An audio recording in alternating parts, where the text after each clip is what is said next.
Votre grand journal du soir sur Europe 1 avec Mathieu Béliard et votre invité à présent, Mathieu, Corinne Lepage, ancienne ministre de l'Environnement, avocate du comité de recherche et d'information indépendante sur le génie génétique.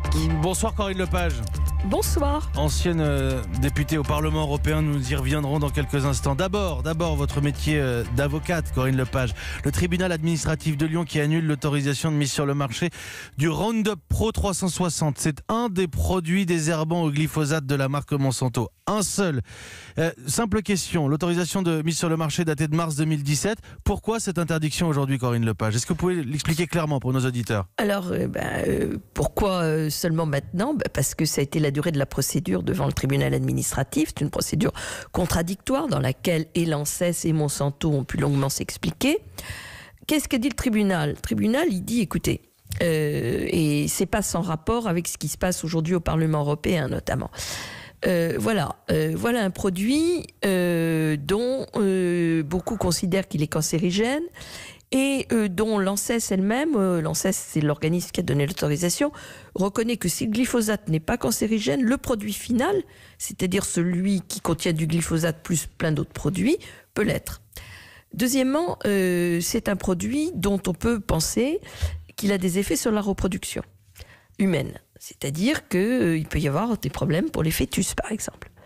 Et ils se fondent sur un certain nombre d'études. Troisièmement, ce produit est un produit hyper toxique pour la faune piscicole.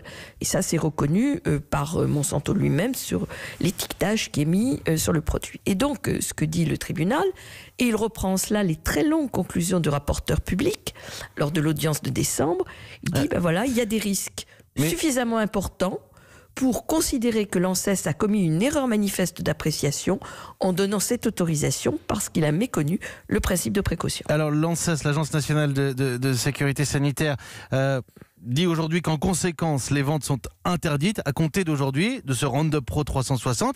Mais ce que je ne comprends pas, c'est avec tout ce que vous dites, Corinne Lepage, pourquoi est-ce que l'ANSES l'avait autorisé à l'origine ? C'est à l'ANSES qu'il faudrait le demander. Et il n'y a pas que ce produit-là. Je veux dire que nous avons attaqué celui-là pour une raison qui est un peu sotte, mais que je vais donner quand même. C'est que lorsque le CRIGEN a décidé d'agir, la seule autorisation que nous pouvions attaquer dans le délai de recours contentieux, c'est-à-dire dans les 2 mois, c'était celle-là. Donc c'est celle-là qu'on a attaquée. Ça aurait pu en être une autre. Ce qui est très intéressant, c'est que le jugement rendu par le tribunal, il est certes appliqué au Roundup Pro 360, mais il est applicable à tous les autres. Est-ce qu'on va en avoir d'autres, des produits interdits comme celui-ci après cette décision? Est-ce que ça ouvre la porte à d'autres mesures de ce genre?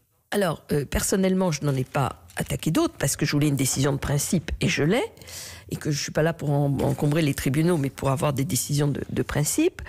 C'est maintenant, je dirais, au gouvernement et à l'ANSES de savoir ce qu'ils font avec tous les produits qu'ils ont autorisés et qui sont soumis exactement à la même critique. C'est-à-dire, prennent-ils le risque de laisser un produit à risque sur le marché? Je ne peux pas répondre à cette question. 2017, la Commission européenne relance l'autorisation du glyphosate à Bruxelles et Le Monde nous apprenait ce matin que ce rapport d'évaluation qui avait servi à cette prolongation de la durée de vie du glyphosate était un copier-coller dans les grandes lignes d'un dossier fourni par la firme Monsanto. Vous avez été député européen, Corinne Lepage. Est-ce que vous êtes surprise par cette information? Pas le moins du monde. Pas le moins du monde. J'ai passé les 5 ans de mon mandat de député européen à me battre contre l'EFSA, contre les conflits d'intérêts et contre les manières inacceptables pour la santé humaine et pour l'environnement qui étaient celles de l'EFSA. Donc je ne suis pas du tout surprise. Et du reste, le jugement du tribunal administratif est fondé aussi sur les Monsanto Papers, qui sont aussi, je dirais, dans la contestation européenne contre la décision de la Commission. La Cour de justice de l'Union européenne est du reste saisie d'un recours par Bruxelles Capitale, et une association que je préside, qui s'appelle Justice Pesticides, s'est jointe à cette procédure. Merci beaucoup, Corinne Lepage. Merci d'avoir pris quelques minutes pour les auditeurs d'Europe 1 pour expliquer ces décisions qui ne sont pas toujours très claires, très accessibles. Corinne Lepage, avocate, ancienne ministre de l'Environnement, ancien député européen. Merci d'avoir pris quelques minutes en direct ce soir sur Europe 1.